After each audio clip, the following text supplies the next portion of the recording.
E agora, vamos falar sobre a situação na Crimeia, território ucraniano temporariamente ocupado pela Rússia. Moscou está reforçando de forma intensa a defesa antiaérea do local, muito mais do que a proteção de suas próprias refinarias de petróleo. Sintomático, não é mesmo? Enquanto isso, a Ucrânia segue firme em sua estratégia. Várias vezes por semana, alvos militares russos na península sofrem ataques poderosos e precisos. Mas há um ponto ainda mais interessante.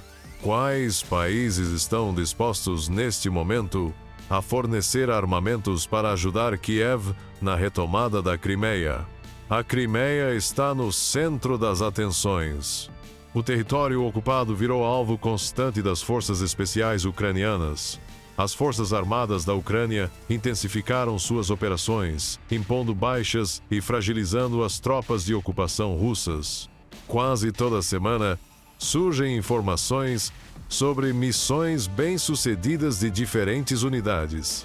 A península transformou-se em um verdadeiro Chernobyl para os invasores. No início do verão, o Serviço de Segurança da Ucrânia atingiu o chamado Ponte da Crimeia pela terceira vez. As estruturas subaquáticas foram seriamente danificadas na base após a detonação de 1.100 quilos de explosivos. O resultado? O viaduto entrou em estado crítico, praticamente inviável para uso seguro. Pouco depois, drones ucranianos atacaram a base aérea russa em Gvardeyskoe, próxima a Simferópol, destruindo 2 helicópteros Mi-8 avaliados em até $30 milhões. Além disso, um rebocador russo também foi atingido. As operações navais seguem no mesmo ritmo. Unidades especiais da Ucrânia conseguiram destruir um navio da frota do Mar Negro, próximo a Novorossiysk. Essa embarcação havia entrado em serviço em 2015 e custou cerca de $60 milhões.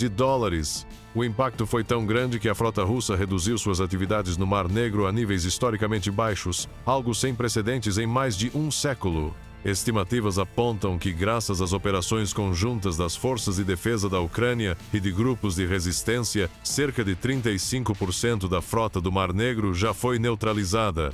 E não para por aí. Forças especiais também destruíram complexos de radar russos ligados aos sistemas de defesas 400 Triunfo e até mesmo ao mais modernos Quinhentos. Cada radar atingido compromete seriamente a capacidade da defesa antiaérea russa na Crimeia, hoje sustentada por apenas 2 regimentos de mísseis antiaéreos. Na prática, o que estamos vendo é uma verdadeira caça à defesa aérea russa dentro da península.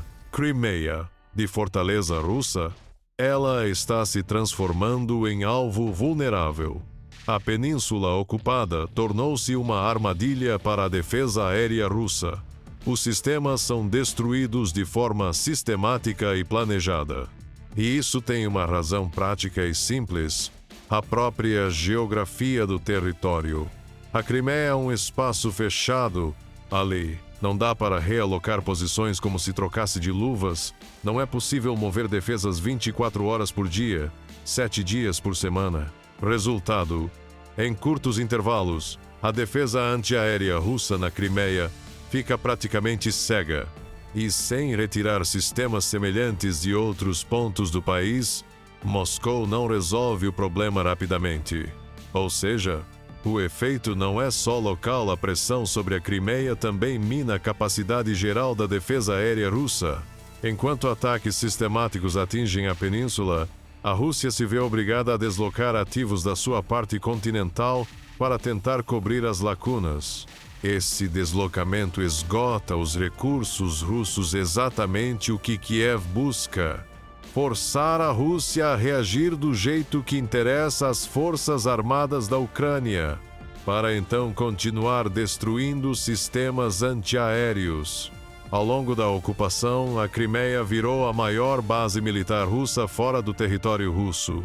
E os ataques ucranianos vêm corroendo a infraestrutura militar e a logística do invasor, um efeito contínuo e cumulativo.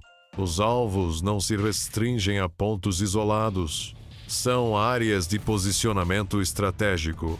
Tarshankut, Feodósia, aeródromos, complexos vinculados a unidades militares, uma longa lista de objetivos espalhados pela península. Hoje há muitos alvos que justificam ataques, seja por drones kamikaze, seja por veículos aéreos de ataque com ogivas mais potentes. Frase de impacto: Crim é território ucraniano. E enquanto houver ocupação, haverá ataques. As forças armadas da Ucrânia deixam isso claro. Vão seguir atacando alvos militares e legítimos enquanto os russos não se retirarem. Ponto final. E há outro capítulo dessa escalada? Pela primeira vez na história recente, drones navais ucranianos derrubaram múltiplos alvos aéreos, algo que, até então, parecia improvável. Segundo dados do principal órgão de inteligência ucraniano, em 31 de dezembro de 2024, drones marítimos conseguiram abater os 2 helicópteros russos sobre o Mar Negro e danificar outro. Um dos helicópteros caiu na água. A destruição de uma plataforma aérea sobre o mar foi registrada e confirmada. Como um drone naval, cuja função até então muitas vezes se restringia a colidir com embarcações inimigas, conseguiu abater alvos tão complexos no ar? A resposta é direta. A Ucrânia atualizou e modernizou o seu drone de maior destaque, o Magura V5. Investigamos o que mudou, quais capacidades novas esse veículo agora possui, que tipos de armamentos pode carregar e que alvos pode neutralizar. A evolução do Magura V5 Newtonão é um detalhe técnico, é um salto tático que altera a dinâmica no teatro de operações marítimas e aéreas. Quando a notícia surgiu pela primeira vez, parte do público duvidou.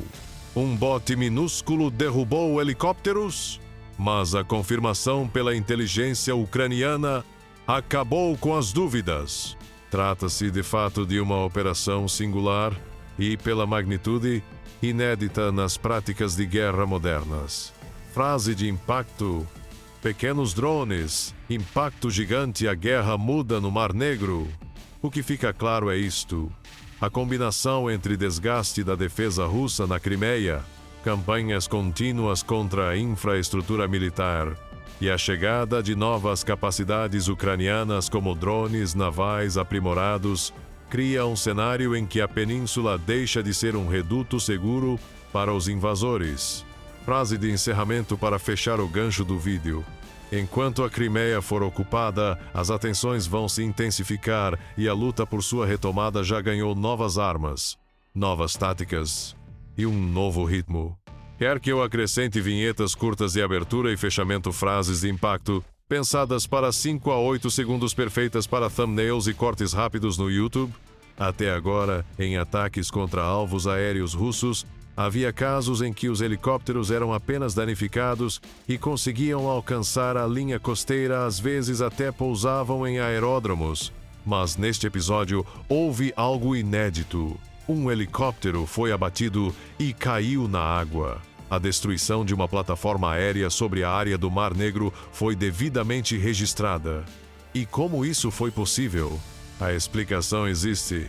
Durante a modernização do Magura V5, o drone recebeu uma versão adaptada do míssil Arar-73, preparada para ser empregada a partir de uma plataforma sobre a água. Foi um desafio técnico considerável. Não bastava apenas adaptar um míssil de aviação para lançamento a partir do nível do mar, era preciso também criar um modo de transportar e disparar a arma em condições extremamente adversas. Os detalhes precisos da modernização não foram divulgados pelo serviço de inteligência ucraniano e faz sentido. Ainda assim, já se sabe que foi desenvolvida uma nova solução de transporte da munição, além de um sistema de mira e de lançamento capaz de operar em plataformas instáveis. Lembre-se, a operação do Magura ocorre, em sua maior parte, à noite e em mar agitado, quando o drone fica quase invisível sobre a superfície. A escolha do R-73 também não foi aleatória. Em primeiro lugar, há estoques consideráveis desse míssil. Em segundo, ele foi projetado para combates a curta distância, ou seja, torna-se uma ferramenta de autodefesa para o drone, caso seja detectado e o inimigo entre em linha de tiro direta. Além disso, parece que o R-73 era o candidato mais fácil de ser adaptado para contornar os sistemas de defesa da aviação russa. O R-73 usa guia térmica, é um míssil do tipo dispara e esquece, e nos vídeos é possível ver o helicóptero tentando despistar com lançadores de chaff e flares. Os russos sabiam que essas embarcações estariam armadas. As tripulações estavam alertadas e, mesmo assim, não conseguiram evitar a perda. Hoje confirmam-se 2 helicópteros abatidos e, segundo fontes, as 2 tripulações tiveram 100% de baixas.